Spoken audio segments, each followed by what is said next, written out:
Je travaille au musée Boijmans van Beuningen à Rotterdam, où je suis conservatrice de la collection des arts décoratifs et le design. En 2022, j'ai publié un livre intitulé Près de Vincent, les objets quotidiens dans l'œuvre de Vincent van Gogh. Naturellement, c'est le livre. Naturellement, les objets de création personnelle de Vincent van Gogh qui ont survécu et qui sont directement liés à son art, comme la palette de peintre et le coffret en laque chinoise contenant des pelotes de laine colorées avec lesquelles Vincent essayait de combinaisons de couleurs, attirent beaucoup plus l'attention que les objets banals qui figurent dans son travail. Mais quand on plonge dans leur histoire, des aspects intéressants émergent.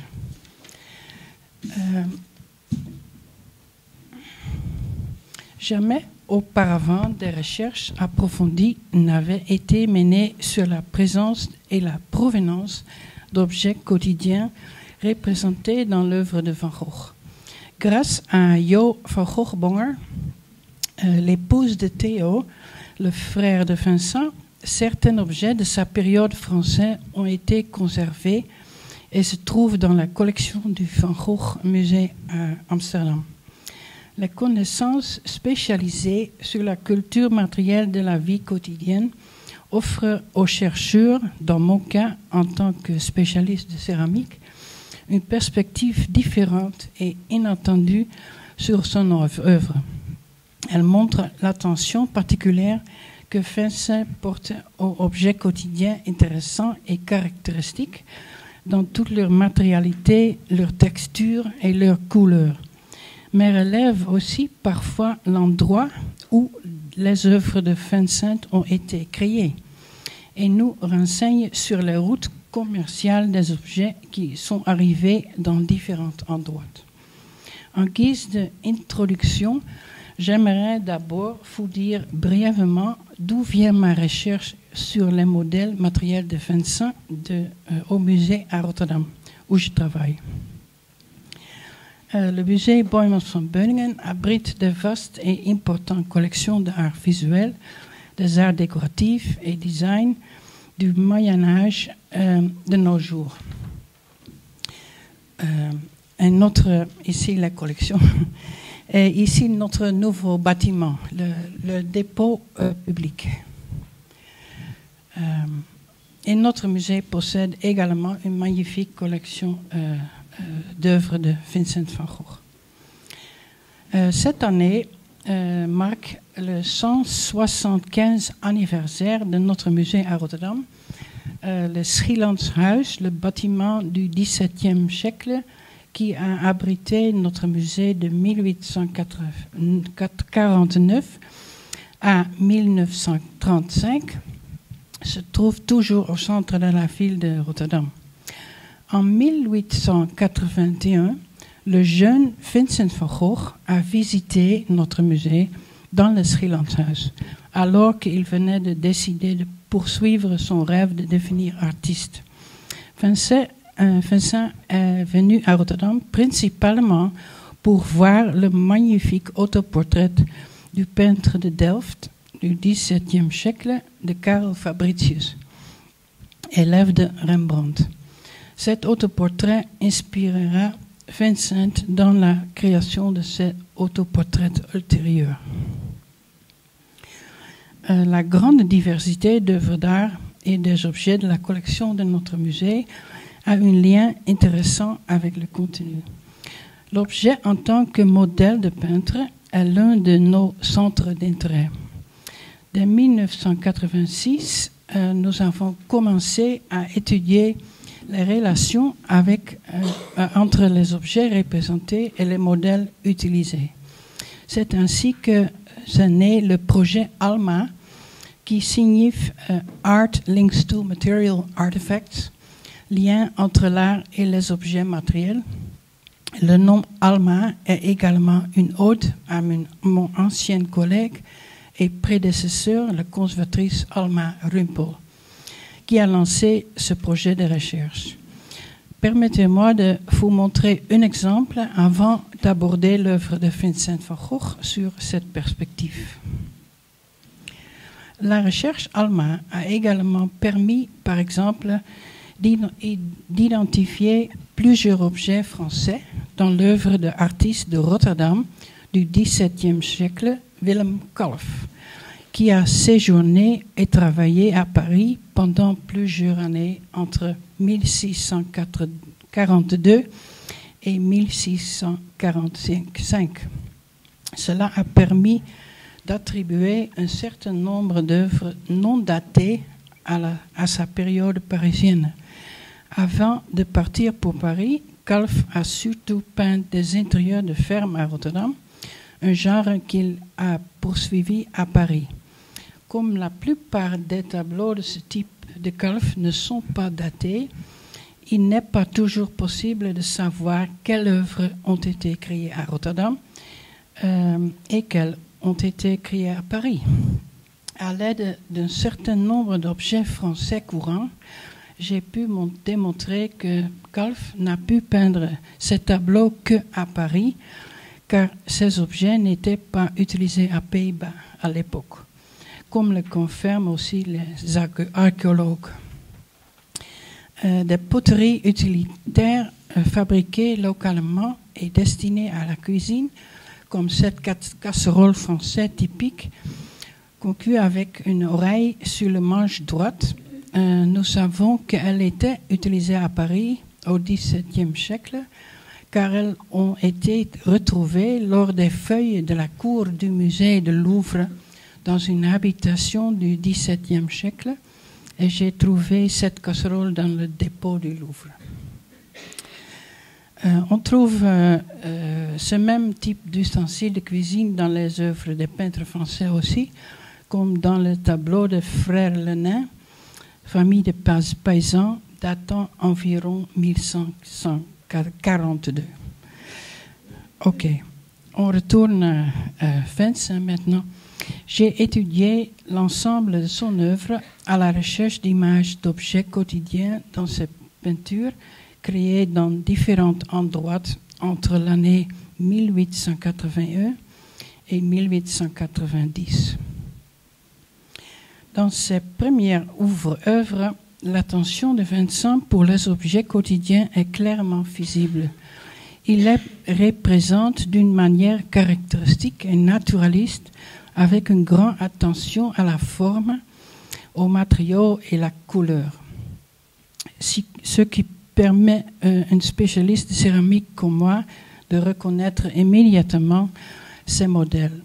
Dans ce dessin de 1881 que Vincent a réalisé dans l'environ de Etten, à Brabant, dans une simple maison d'un paysan, nous pouvons clairement le constater.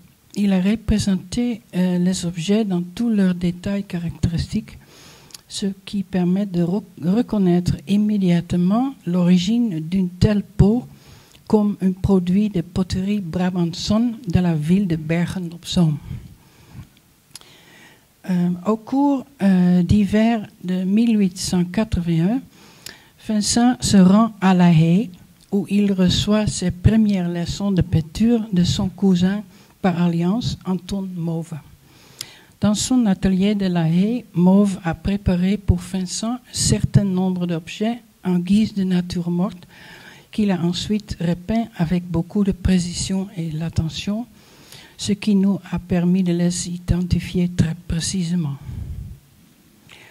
Vous pouvez ici voir des exemples très proches des objets que Vincent a utilisés comme modèle. Une pipe aussi, de Gouda. En 1884, Vincent retourna chez ses parents qui avaient entre-temps déménagé à Nuenen, dans le Brabant, où son père exerçait la fonction de pasteur. Le presbytère existe toujours.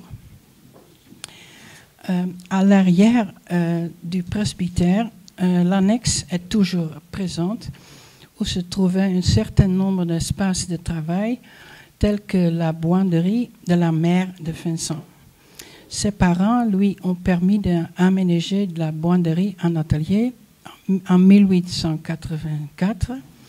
De nombreux dessins et peintures de sa période à Nuenen montrent l'observation attentive et la représentation par Vincent des objets matériels qui l'entourent, y compris des ustensiles de cuisine quotidiens de sa mère. Dans l'une de ses lettres à son frère Théo, qui vit et travaille à Paris, un dessin montre l'intérieur d'une cuisine. Il pourrait facilement agir de la cuisine de sa mère, dont l'ameublement était similaire, y compris un fourneau à tube plate utilisé comme cuisinière et où des lampes à pétrole modernes étaient suspendues au plafond. Pour le tableau le plus célèbre de Vincent, Les mangeurs de pommes de terre, la famille de Groot à Nuenen a servi de modèle. Il y a quelques années, les descendants de la famille de Groot ont fait don à l'organisation Van Gogh Brabant de 2 exemplaires de ces bonnets blancs typiques de Brabant et les ont prêtés à longtemps à Vincent de Nuenen. Le modèle de bonnet de la mère, Cornelia, à droite, est plus ancien que le type de bonnet plus long de la fille, Cordina.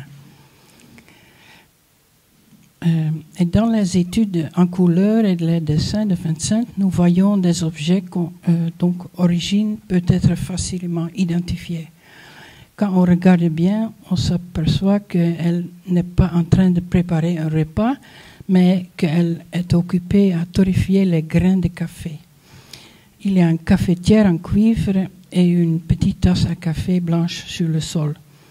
Les mangeurs de pommes de terre montrent la famille de Groot sont en train de boire du café dans la même cafetière en cuivre avec les mêmes taches blanches.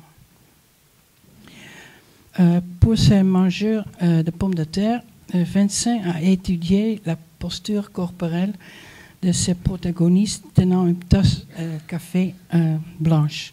À l'époque, cette vaisselle industrielle bon marché était utilisée par tous pour boire du café et était largement produite dans les usines de poterie de Maastricht, dans la province du Limbourg, comparable comme Sarreguemines en France.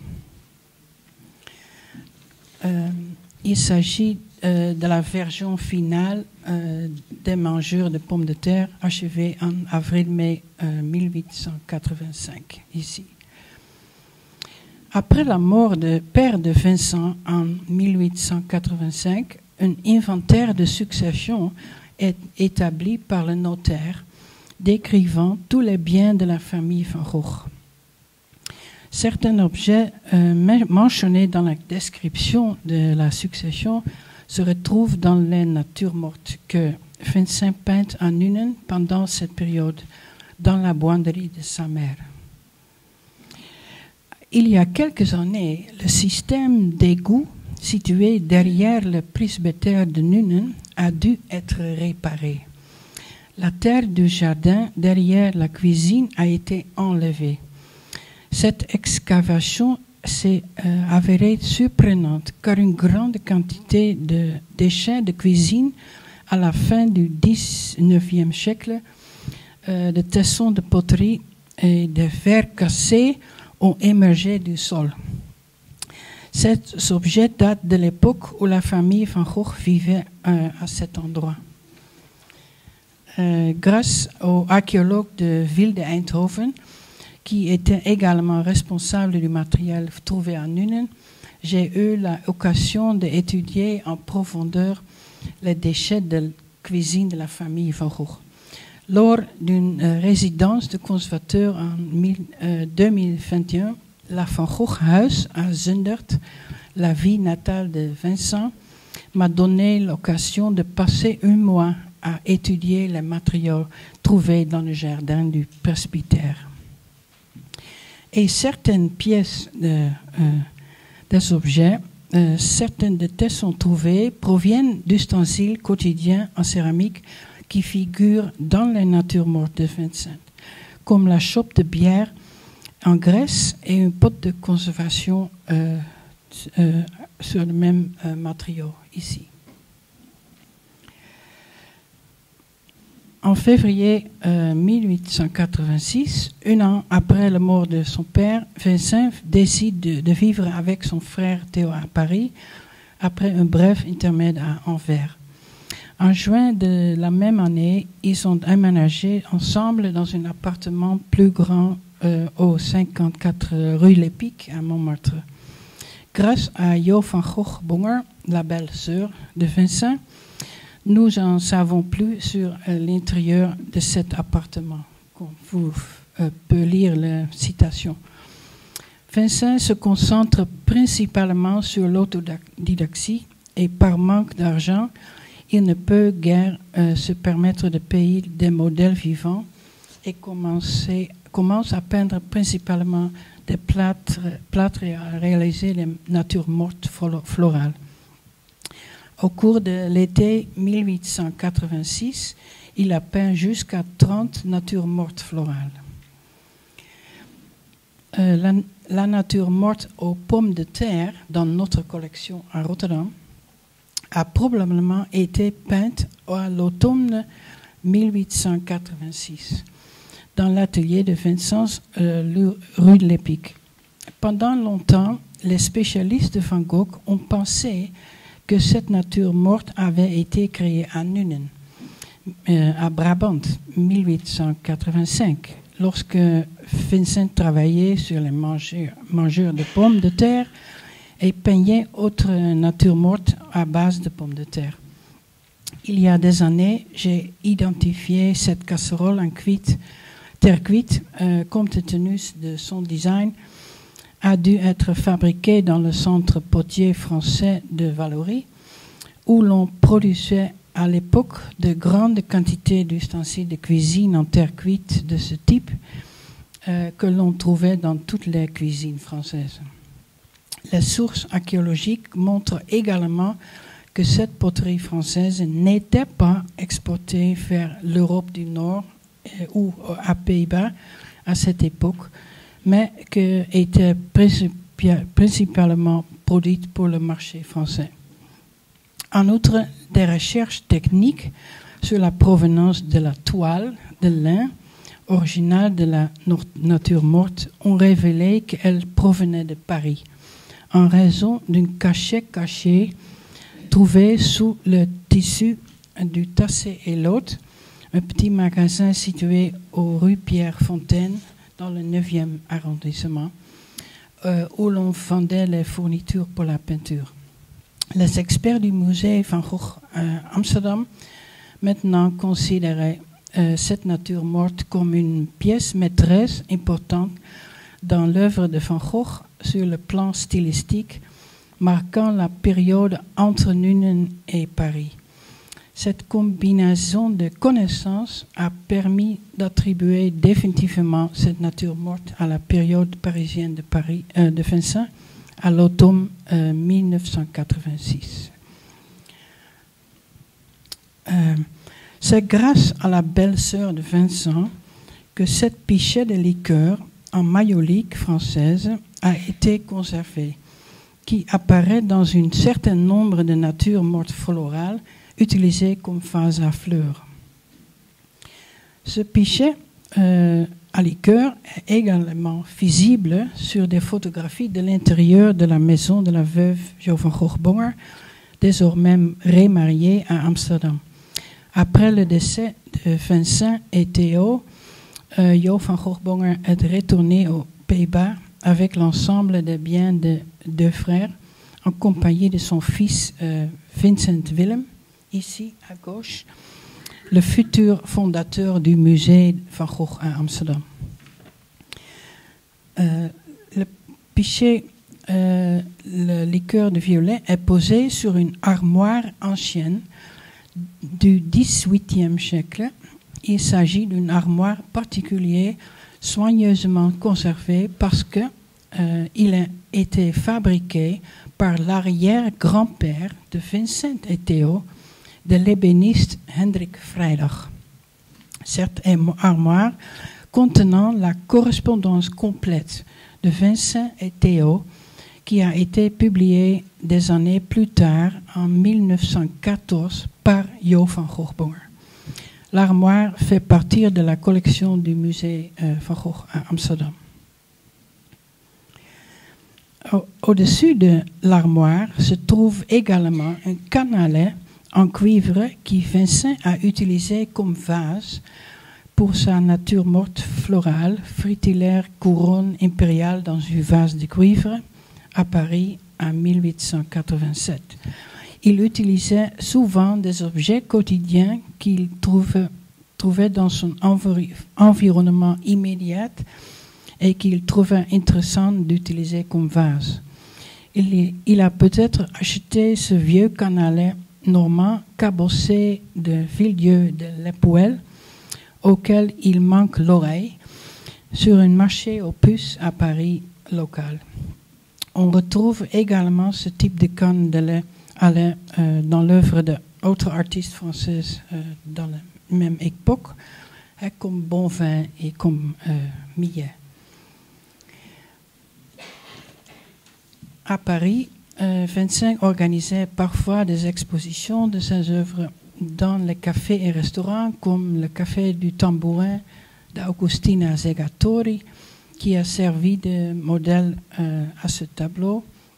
On voit quelques objets sur la table, comme un pyrogène de bistrot et une soucoupe ou coupelle tarifaire et une bière, un fer à bière. Ce type de peinture nous donne une idée de la vaisselle utilisée dans les cafés et les restaurants parisiens, comme les carafes en verre et les assiettes blanches. Dans l'intérieur du restaurant du Grand Bouillon, restaurant du Chalet, avenue du Clichy, Vincent organise une exposition des propres œuvres, comme montre ce tableau à la fin de 1887. Le 19 février 1888, Vincent a quitté Paris pour Arles, où il est arrivé le 20 février.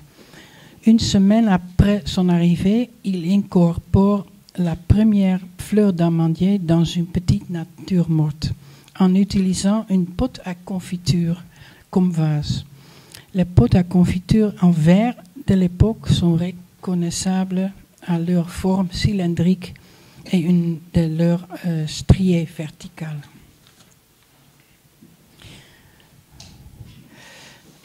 En mai 1888, Vincent loue quelques pièces dans l'aile droite d'une maison de la place Lamartine à Arles, la maison jaune. Le dimanche 20 mai 1888, Vincent écrit une lettre à Théo avec un croquis d'une nature morte qu'il est en train de réaliser à la maison jaune à partir de faisselle achetée et d'une cafetière émaillée.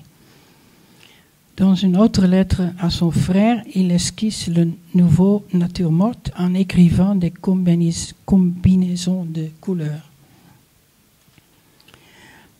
Si on examine la nature morte sous l'angle des objets, on aperçoit qu'il s'agit d'un ensemble très diversifié de faisselles en céramique et en métal qu'il a peut-être acquises localement du marché occasion.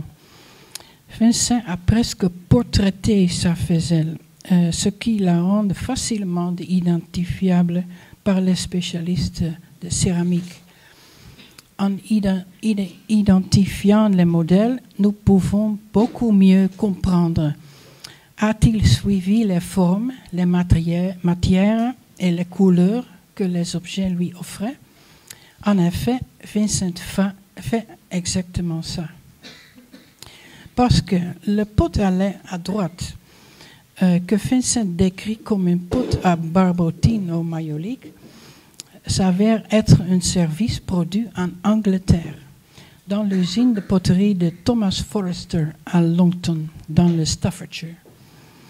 C'est très précis représenté. Il existe des services à thé complètes de ce type de conception et de décoration qui ont été réalisés dans différentes couleurs. L'objet devait lui plaire car il était conçu dans un style japonais avec des décorations en forme de grue, de bambou et de vannerie. La Mayolique anglaise vendait également leurs produits à des prix abordables dans les grands magasins de Paris et d'autres villes. Dans sa lettre, Vincent décrit une deuxième nature morte aux fleurs sauvages qu'il a peinte au printemps 1888 et pour laquelle il a utilisé le même cruche comme vase. Dans cette nature morte, il est facile de voir que Vincent a essayé de rendre la surface et texture en relief, comme vous avez vu ici, the lower part. Il a essayé de rendre de texture en relief du fond de la cruche avec une peinture épaissée. Maintenant que nous savons à quoi ressemblait son modèle, nous comprenons mieux pourquoi Vincent a fait cela. Il en va de même pour la tasse de thé décorée représentée sur deux natures mortes, qui peut être facilement identifiée par ce détail. Il s'agit du modèle tasse Lorraine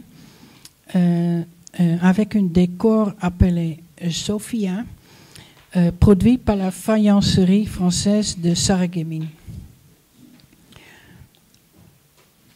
Et bien sûr, pour ces natures mortes florales les plus célèbres, le tournesol, Vincent a utilisé comme vase un ustensile de la vie quotidienne, une pot à graisse en terre vernissée qui se trouve dans la cuisine. Le motif typique est la glaçure au plomb qui s'étend sur la moitié du pot, sont une caractéristique de cette poterie provençale qui était produite par exemple dans les poteries bois à Casteldonnerie ou à Ménès dans le Languedoc. Et c'est très spécial que la chaise en saule de Vincent a été préservée, qu'il utilisait dans son atelier de Arles comme chaise pour plusieurs de ses modèles. Lorsque Vincent part pour la clinique psychiatrique de Saint-Rémy de Provence, en mai 1889, il y a la possibilité d'entreposer les meubles de la Maison Jaune dans le café de la gare de Époux Ginoux. Après son séjour d'un an à Saint-Rémy, Vincent décide de ne pas retourner à Arles et informe la famille Ginoux qu'il ne veut garder que son miroir, le lit en bois et les paillasses. Le reste du mobilier, y compris la chaise en saule, a été conservé par le couple Ginoux. Il s'est avéré par la suite que la chaise avait atterri chez Madame Domergue Ginoux, une nièce de la famille Ginoux. Dans les années 50, cette chaise a été retrouvée par Mark Traubert, rechercheur néerlandais et directeur des archives internationales Van Gogh. Et en 1960, la chaise est exposée pour la première fois au musée Jacquemart-André à Paris. En 1969, Traubert a transféré la chaise au nouveau musée Van Gogh à Amsterdam. Enfin, le 16 1890, Vincent quitte la clinique de Saint-Rémy et se rend à Paris où il rend une brève visite à son frère Théo, à sa femme Jo et à leur fils nouveau-né Vincent Willem. 5 jours plus tard, il se rend dans le village rural d'Auvers-sur-Oise à 30 km de l'ouest de Paris, où Vincent loue une chambre au-dessus du café Ravoux, fréquenté par les artistes. Proche du collectionneur d'art et médecin Paul Gachet, avec qui Vincent est rentré en contact par intermédiaire de Camille Pissarro, Vincent a eu l'occasion de peindre dans le jardin du médecin quelques jours par semaine. La maison était pleine d'antiquités et de vieilleries. Dans une lettre à Théo, datée le 3 juin, il a écrit « Sa maison, tu verras, c'est plein comme un marchand d'antiquités, des choses pas toujours intéressantes, c'est même terrible. Mais dans tout cela, il y a ceci de bon que pour arranger des fleurs ou des natures mortes, il y aura toujours de quoi. » 2 derniers exemples montrent qu'il a utilisé des vases provenant de la maison du Dr Gachet. En juin 1890, sur une table de jardin rouge, Vincent a placé une vase de fleurs provenant de la maison de Gachet. Le fait que ce vase, ainsi que la nature morte sur laquelle il est représenté, ait survécu est une histoire extraordinaire. Peu après la mort de Vincent en juillet, l'ensemble des biens est entré en possession de son frère Théo. Pour le remercier, Théo a donné de cette nature morte à Paul Gachet Jr., le fils du Dr Gachet, âgé de 16 ans, qui est resté aux côtes de Vincent, mortellement blessé dans la nuit du 27 et 28 juillet, jusqu'à que Théo arrive de Paris. Cette vase a été publiée en 1928 par Paul Gachet Jr. dans une petite brochure Souvenir de Cézanne et de Van Gogh. On a longtemps pensé que cette vase était japonais. Les experts en céramique japonais ont indiqué que le vase n'est pas japonais, mais probablement fabriqué en France à partir de graisse émaillée dans un style et décor japonais. Après la Seconde Guerre mondiale, Paul Gachet Jr. et sa sœur Marguerite Gachet ont fait des dons de certaines des œuvres de Vincent provenant de la succession de leur père à des musées français. En 1954, Gachet Jr. a fait don de la nature morte aux fleurs et du vase à l'État français, qui les a d'abord hébergés au musée de Louvre, où le tableau était exposé dans le jeu de paume avant, et après, maintenant, à un musée d'Orsay. Grâce à des identifications précises des objets de l'œuvre de Vincent van Gogh, nous obtenons un meilleur aperçu du processus artistique du peintre, de la manière dont il a représenté des formes, des textures, des couleurs, des choses quotidiennes. Mon livre Dichter bij Vincent, près de Vincent, est publié en néerlandais et j'en ai apporté quelques exemplaires pour ceux qui s'intéressent. Et j'espère que mon éditeur néerlandais pourrait publier une édition française dans le futur. Mais actuellement, je suis en train d'écrire une nouvelle publication sur les objets matériels dans l'œuvre de Johannes Vermeer pour l'année prochaine. Et aussi, je suis très intéressée dans les objets dans l'œuvre de Cézanne. Il y a beaucoup de questions dedans. Ok, ça va. Je vous remercie pour votre attention.